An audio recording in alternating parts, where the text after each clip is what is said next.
Friends, daily അപ്ഡേറ്റിലേക്ക് എല്ലാവർക്കും സ്വാഗതം. നാളെ ഡിസംബർ 20-ാം തീയതിയും തുടർന്നുള്ള ദിവസങ്ങളിലും നിങ്ങൾ ശ്രദ്ധിക്കേണ്ട വളരെ പ്രധാനപ്പെട്ട കാര്യങ്ങളാണ് ഈ ഒരു വീഡിയോയിൽ വ്യക്തമാക്കുന്നത്.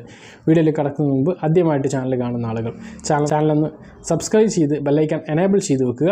കൂടുതൽ ആളുകളിലേക്ക് ഇൻഫർമേഷൻ എത്താൻ വേണ്ടി തീർച്ചയായിട്ടും നിങ്ങളൊന്ന് ലൈക്ക് ചെയ്യുക. വീഡിയോയുടെ വിശദമായ വിവരങ്ങൾ. രാജ്യത്ത് ഒമിക്രോൺ കേസുകൾ 145ആയി. മഹാരാഷ്ട്രയിലാണ് ഏറ്റവും അധികം കേസുകൾ. 48 കേസുകളാണ് മഹാരാഷ്ട്രയിൽ ഉള്ളത്. കേരളത്തിൽ 11 പേർക്കാണ് രോഗബാധ. തെലങ്കാനയിൽ ഒമിക്രോൺ 8-ൽ നിന്ന് 20ആയി ഉയർന്നു. ആന്ധ്ര, ഛത്തീസ്ഗഡ്, തമിഴ്നാട്, പശ്ചിമ ബംഗാൾ എന്നിവിടങ്ങളിൽ ഓരോ കേസുകൾ കൂടി റിപ്പോർട്ട് ചെയ്തു. ഇന്ത്യയിൽ ഒമിക്രോൺ വ്യാപനം രൂക്ഷമാവാൻ സാധ്യതയുണ്ട് എന്നാണ് കേന്ദ്രം മുന്നറിയിപ്പ് നൽകുന്നത്. പ്രതിദിനം 14 ലക്ഷം രോഗികൾ വരെ ഉയരാനുള്ള സാധ്യതയുണ്ട്. മറ്റ് അറിയിപ്പുകളിലേക്ക് വന്നാൽ, കഴിഞ്ഞ 24 മണിക്കൂറിനിടെ ആലപ്പുഴ ജില്ലയിൽ 2 രാഷ്ട്രീയ കൊലപാതകങ്ങൾ ഉണ്ടായി. BJP SDPI നേതാക്കളാണ് വെട്ടേറ്റ് മരിച്ചത്. ആലപ്പുഴ ജില്ലയിലെ സംഘർഷാവസ്ഥ കണക്കിലെടുത്ത് 2 ദിവസം ആലപ്പുഴ ജില്ലയിൽ നിരോധനാജ്ഞ പ്രഖ്യാപിച്ചിരിക്കുകയാണ്. നാളെ സർവകക്ഷി യോഗം ചേരും. സംസ്ഥാനത്ത് പക്ഷിപ്പനി റിപ്പോർട്ട് ചെയ്ത സാഹചര്യത്തിൽ തമിഴ്നാട് അതിർത്തിയിൽ ജാഗ്രത കർശനമാക്കി. കേരളത്തിലേക്ക് കോഴി, താറാവ്, മുട്ട എന്നിവയുമായി വരുന്ന മുഴുവൻ വാഹനങ്ങളും അതിർത്തിയിൽ അണുവിമുക്തമാക്കിയ ശേഷമാണ് തമിഴ്നാട്ടിലേക്ക് പോവാൻ അനുവദിക്കുന്നത്. ഇതോടൊപ്പം കേരളത്തിൽ നിന്നുള്ള ചരക്ക് യാത്രാ വാഹനങ്ങളും അതിർത്തിയിൽ തടഞ്ഞ് അണുനാശിനി തെളിയിക്കുന്നുണ്ട്.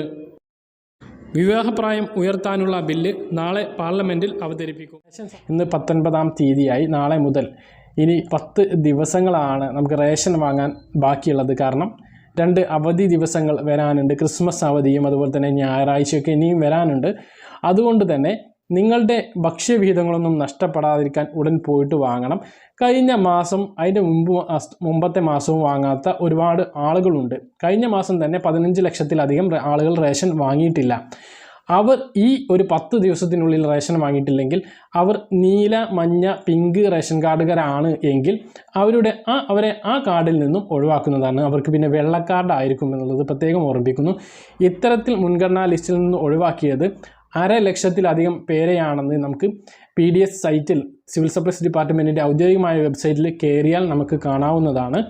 അപ്പോൾ ആ കാര്യം എല്ലാ ആളുകളും ശ്രദ്ധിക്കുക. നിങ്ങൾ മുൻഗണനാ ലിസ്റ്റിലാണെങ്കിൽ നിങ്ങളുടെ ആ പദവി നഷ്ടപ്പെടും 3 മാസം തുടർച്ചയായിട്ട് റേഷൻ വാങ്ങിയിട്ടില്ലെങ്കിൽ. അപ്പോൾ കഴിഞ്ഞ 2 ഒക്ടോബർ, നവംബർ മാസങ്ങളിൽ റേഷൻ വാങ്ങാത്ത ആളുകൾ ഇനിയുള്ള 10 ദിവസത്തിൽ റേഷൻ വാങ്ങിയിട്ടില്ലെങ്കിൽ നിങ്ങളെ ഈ ഒരു മുൻഗണനാ ലിസ്റ്റിൽ നിന്ന് ഒഴിവാക്കപ്പെടുന്നതാണ് എന്നുള്ളത് പ്രത്യേകം ഓർമ്മിപ്പിക്കുന്നു.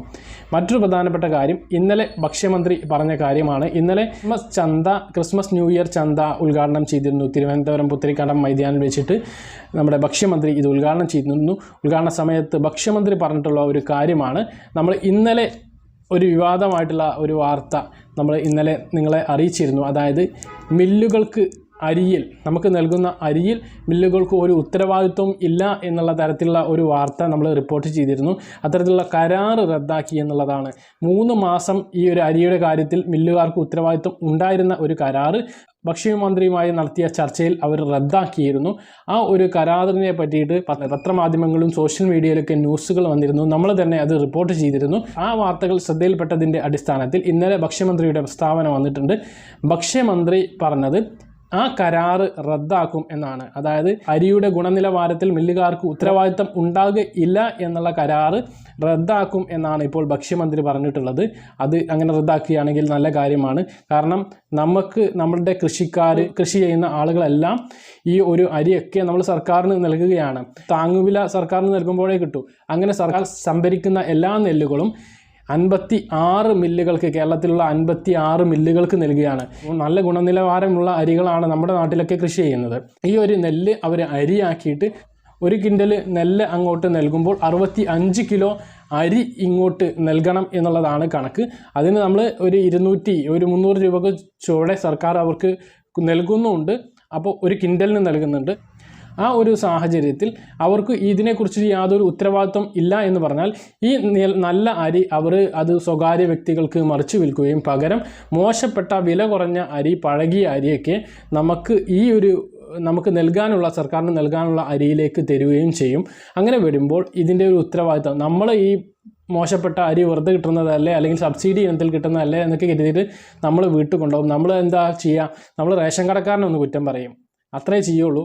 അല്ലെങ്കിൽ റേഷൻ കടക്കാർ പറയും, ഉദ്യോഗസ്ഥന്മാരെ കുറ്റം പറയും, സിവിൽ സപ്ലൈ അവരിതല്ലേ തന്നത് എന്ന് പറയും.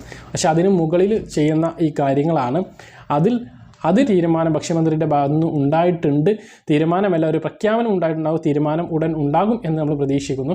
അങ്ങനെ വരുമ്പോൾ നല്ല ഇനം അരി തന്നെ റേഷൻ കടയിലൂടെ ലഭിക്കാനുള്ള സാധ്യത കൂടുതലാണ്. മറ്റൊരു പ്രധാനപ്പെട്ട കാര്യം പറയുകയാണെങ്കിൽ നമ്മുടെ നാടുകളിലൂടെയെല്ലാം തക്കാളി വണ്ടികളുടെ പ്രയാണം നടന്നുകൊണ്ടിരിക്കുകയാണ്. പച്ചക്കറി കുറഞ്ഞ വിലക്ക് വാങ്ങാവുന്നതാണ്. 50 രൂപയ്ക്ക് തക്കാളിയും മറ്റിനം പച്ചക്കറികളും കുറഞ്ഞ വിലക്ക് വാങ്ങാവുന്നതാണ്. ഇന്ന് എൻ്റെ നാട്ടിൽ ഈ ഒരു പച്ചക്കറി വണ്ടി വരുന്നുണ്ട്. എനിക്ക് കഴിയുകയാണെങ്കിൽ ഞാൻ അതിനെ കുറിച്ചിട്ടുള്ള ഒരു വീഡിയോ ചെയ്യാം, എങ്ങനെയാണ് വില എന്നൊക്കെ നമുക്ക് നോക്കാം. അപ്പോൾ ഇനി റേഷൻ വാങ്ങാത്തവർ ഒന്നുകൂടി ഓർമ്മിപ്പിക്കുകയാണ്, ഇനി 10 ദിവസമാണ് ബാക്കിയുള്ളത്. അപ്പോൾ റേഷൻ വാങ്ങാത്തവരെല്ലാം അതൊക്കെ പോയിട്ട് വാങ്ങണമെന്ന് ഓർമ്മിപ്പിക്കുന്നു. ഈ ഒരു മാസം നമുക്ക് കഴിഞ്ഞ വർഷമൊക്കെ ക്രിസ്മസ് കിറ്റ് കിട്ടിയിരുന്ന മാസമാണ്. ഈ മാസം അതില്ലാത്തത് വളരെയധികം സങ്കടമാണ് എന്നുള്ളത് പ്രത്യേകം ഓർമ്മിപ്പിക്കുന്നു. ക്രിസ്മസ് ചന്തകൾ ആരംഭിച്ചിട്ടുണ്ട്. എല്ലാ ജില്ലാ ആസ്ഥാനങ്ങളിലും ക്രിസ്മസ് ചന്തകളുണ്ട്. 13 ഇനം സബ്സിഡി സാധനങ്ങൾ അവിടെ ലഭിക്കും. അതുകൂടാതെ നിങ്ങൾക്ക് സബ്സിഡി ഇതര സാധനങ്ങളും വില കുറച്ച് ലഭിക്കും എന്നാണ് ഭക്ഷ്യമന്ത്രി പറഞ്ഞിട്ടുള്ളത്. സബ്സിഡി സാധനങ്ങൾ എന്ന് പറയുമ്പോൾ ജയ അരി, മട്ട അരി, പച്ചരി, അതുപോലെ തന്നെ കടല, പയർ, വൻപയർ, ഉഴുന്ന്, പരിപ്പ്, വെളിച്ചെണ്ണ 1/2 ലിറ്റർ, പഞ്ചസാര, ഇത്തരത്തിലുള്ള 13 ഇനം സാധനങ്ങളാണ് നിങ്ങൾക്ക് ലഭിക്കുക. അതുകൂടാതെ സബ്സിഡി ഇല്ലാത്ത സാധനങ്ങളും വില കുറഞ്ഞ് ലഭിക്കും എന്നാണ് ഭക്ഷ്യമന്ത്രി പറഞ്ഞ കാര്യങ്ങൾ കൃത്യമായിട്ട് മനസ്സിലാക്കണമെന്ന് കരുതുന്നു. ഇതുപോലുള്ള ഇൻഫർമേഷൻ ലഭിക്കുക ചാനൽ സബ്സ്ക്രൈബ് ചെയ്ത് ബെൽ ഐക്കൺ എനേബിൾ ചെയ്ത് വെക്കുക. മറ്റൊരു വീഡിയോയുമായി നമുക്ക് വീണ്ടും കാണാം. അതുവരെ ബൈ.